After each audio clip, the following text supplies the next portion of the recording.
ভালোবাসার কথা। যদি কোনো ব্যক্তি রাসূলকে প্রকৃত অর্থে ভালো না বাসে, তাহলে সে প্রকৃত মুমিন হতে পারবে না। কেউ যদি রাসূলকে ভালো না বাসে, প্রকৃত অর্থে কেউ যদি রাসূলকে ভালো না বাসে, সে মুমিন হতে পারবে না, সে প্রকৃত মুসলমান হতে পারবে না। রাসূল বলেছেন, লা ইউমিনু আহাদুকুম হাত্তা আকুনা আহাব্বা ইলাইহি মিন ওয়ালিদিহি ওয়া ওয়ালাদিহি ওয়ান নাসি আজমাইন। তোমাদের মধ্যে কেউ ততক্ষণ পর্যন্ত পরিপূর্ণ ঈমানদার হতে পারবে না যতক্ষণ না সে আমাকে, তার পিতা থেকে, তার সন্তান থেকে, সমস্ত মানুষ থেকে বেশি ভালোবাসে, মহব্বত করে। এজন্য সম্মানিত হাজিরিন, যদি আমি আপনি প্রকৃত ঈমানদার দাবি করি, তাহলে অবশ্যই মহান রবের পক্ষ থেকে আমাদের রাসূলকে আল্লাহ তাআলা প্রেরণ করেছেন, সেই সাইয়্যিদুল কাউনিন খাতামুন নবিয়্যিন, সর্বশ্রেষ্ঠ রাসূলকে আমাদের অবশ্যই ভালোবাসতে হবে। রাসূল আল্লাহকে বলেছেন, আল মারহু মান আহাব্বা। কাল কিয়ামতের ময়দানে দুনিয়ার ভিতরে যে যাকে মহব্বত করেছে, ভালোবেসেছে, কাল কিয়ামতের ময়দানে তার সাথে তার হাসর নাসর হবে। দুনিয়ার ভিতরে যদি আমি আর আপনি মুশরিকদেরকে ভালোবেসে থাকি, আর মুখে মুখে বলে থাকি আমি রাসূলকে ভালোবাসি, অথচ আমি অনুসরণ করি মুশরিকদেরকে অনুসরণ করিয়া যে সমস্ত মুসলমান রাসূলকে ভালোবাসে, ইসলামকে ভালোবাসে, আমরা তাদেরকে হত্যা করি এবং মুশরিকদেরকে ভালোবাসিয়া আমরা সমাজের ভিতরে তাদের আদর্শ লালন করি, তাদের আদর্শ আমরা যদি বাস্তবায়ন করি আর মুখে মুখে দাবি করি আমি রাসূলকে ভালোবাসি, তাহলে এমন দাবিদার কখনো গ্রহণযোগ্য হবে না। মান তাশাব্বাহা বিকওমিন ফাহুয়া মিনহুম। যে ব্যক্তি যে সম্প্রদায়কে ভালোবাসবে, যে সম্প্রদায়ের আদর্শ মেনে চলবে, কাল কিয়ামতের ময়দানে ওই ব্যক্তি ওই সম্প্রদায়ের সাথে হাসর নাসর করতে হবে। এজন্য সম্মানিত হাজিরিন, যদি আমি আপনি প্রকৃত অর্থে রাসূলকে ভালোবাসি, রাসূলকে মহব্বত করতে পারি, তাহলে মৃত্যুর পরে কাল কিয়ামতের ময়দানে আমার আপনার হাসর নাসর রাসূলের সাথে হবে, সাহাবা-কিরামদের সাথে হবে, যারা রাসূলের জন্য জান দিয়েছেন, ইসলামের জন্য জান দিয়েছেন, শহীদ হয়েছেন, তাদের সাথে আমার আপনার হাসর নাসর হবে। এজন্যই রাসূল বলেছেন, আল মারহু মান আহাব্বা। যে ব্যক্তি দুনিয়ার ভিতরে যাকে ভালোবাসবে, যার আদর্শ মেনে চলবে, কাল কিয়ামতের ময়দানে হাসর নাসর তার সাথে হবে। সম্মানিত হাজিরিন, স্বয়ং আল্লাহ রাব্বুল আলামিন রাসূলকে কত ভালোবাসেন, রাসূলকে কত ভালোবাসেন কোরআনের আয়াতে বোঝা যায়। আল্লাহ তাআলা কোরআনে বলেছেন, ইন্নাল্লাহা ওয়া মালাইকাতাহু ইউসাল্লুনা আলান নবী। নিশ্চয়ই আল্লাহ তাআলা এবং ফেরেশতারা রাসূলের প্রতি কি করেন?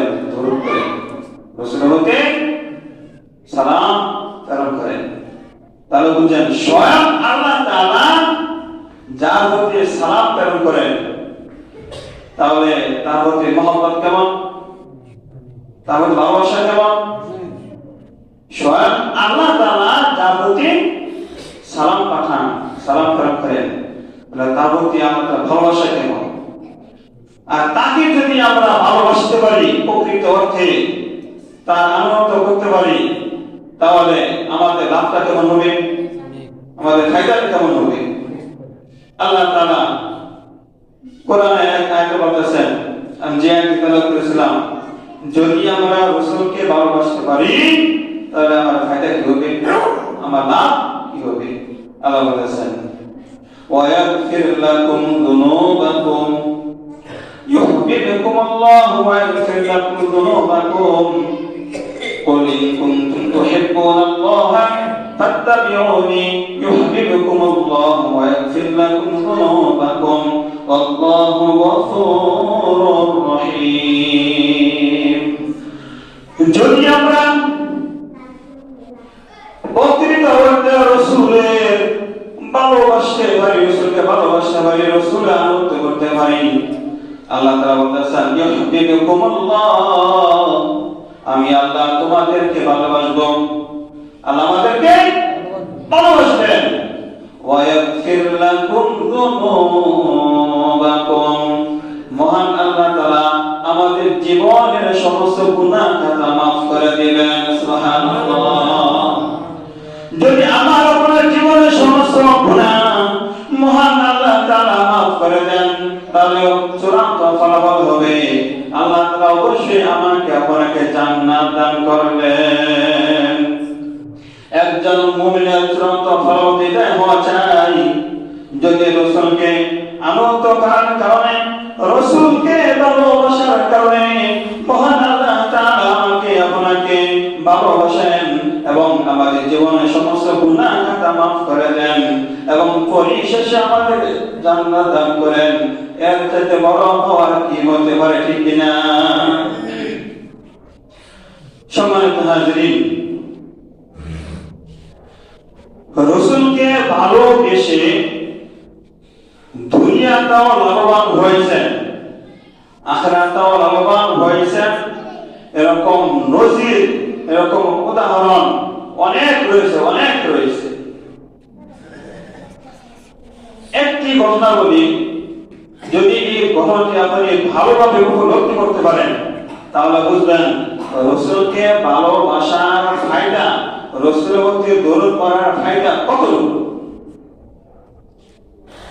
একজন বিখ্যাত তাফসীর আল্লামা শিবলি রাহিমাহুল্লাহ, আল্লামা শিবলি রাহিমাহুল্লাহ, তিনি একজন বিখ্যাত বুজুর্গ ছিলেন।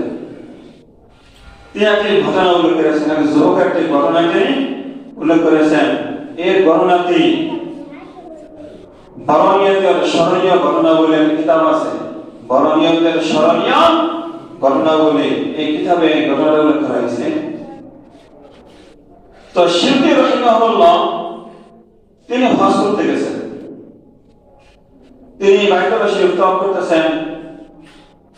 তিনি দেখেন এক যুবক বিভিন্ন জায়গায় বিভিন্ন দোয়া আছে, যেরকম আমরা ইসলামের একটা দোয়া আছে, বেরোয়ার দোয়া আছে, মসজিদ ঢোকার দোয়া আছে, বের হওয়ার দোয়া আছে, তো বিভিন্ন দোয়া আছে না, জায়গা ভিত্তিক মাসুম দোয়া বলা আছে। এই যুবকটা সব জায়গায় সে দৌড় করতেছে, সব জায়গায় দৌড় করে, রাসূলের মহব্বতে সব জায়গায় দৌড় করে, খাওয়া শুরুতে দৌড় করে, খাওয়া শেষে দৌড় করে, মসজিদে ঢুকলেও দৌড় করে, দোয়ার সময় তো মসজিদে বের হওয়ার সময় দৌড় করে, সব জায়গায় একই করে, সে দৌড় করে। যখন শিবলি রাহিমাহুল্লাহ বিষয় লক্ষ্য করলেন, তখন ডাক দিলেন, হে যুবক, তুমি কি দরুদ ছাড়া কোনো দোয়া পারো না? তুমি দেখি সব জায়গায় সে দরুদ করো, খাওয়ার শুরুতেও দরুদ করো, খাওয়ার শেষেও দরুদ করো, দোয়া না করে মসজিদে ঢোকার সময় যে দোয়া আছে ওই দোয়ার সময় দরুদ করো, বের হওয়ার সময় দোয়া না করে দরুদ করো, যেখানে যে দোয়া আছে ওই জায়গায় দোয়া না করে সে দরুদ করো। তুমি কি অন্যান্য দোয়া করো কিনা? তখন এই যুবক ডাকতে বলে, হুজুর, প্রত্যেক মাসুম দোয়া যেখানে যে দোয়া পড়া লাগে আমি সেখানে সেই দোয়াটা জানি, মুখস্থ আছে আমার, কিন্তু আমি দরুদের যে ফায়দা পেয়েছি, রাসূলের প্রতি ভালোবাসার যে ফায়দা, দরুদ পড়ার যে ফায়দা লাভ আমি নিজ চোখে পেয়েছি, আমার জীবনে পেয়েছি, যার কারণে অন্যান্য বিষয় আমার কাছে ভালো লাগে না, শুধু দরুদ আমার কাছে ভালো লাগে, এজন্য আমি সব সময় দরুদ করে থাকি। তখন আল্লামা শিবলি বলেন, কি ঘটনা, তুমি কিভাবে লাভ পেয়েছো, ঘটনা বলো, মূল কথা খুলে বলো। এই যুবক বলল, হুজুর, অনেক দিন আগের কথা, আমার আব্বা হলেন, সাথে আমিও রওনা হলাম, যুবক মানুষ আমিও রওনা হলাম।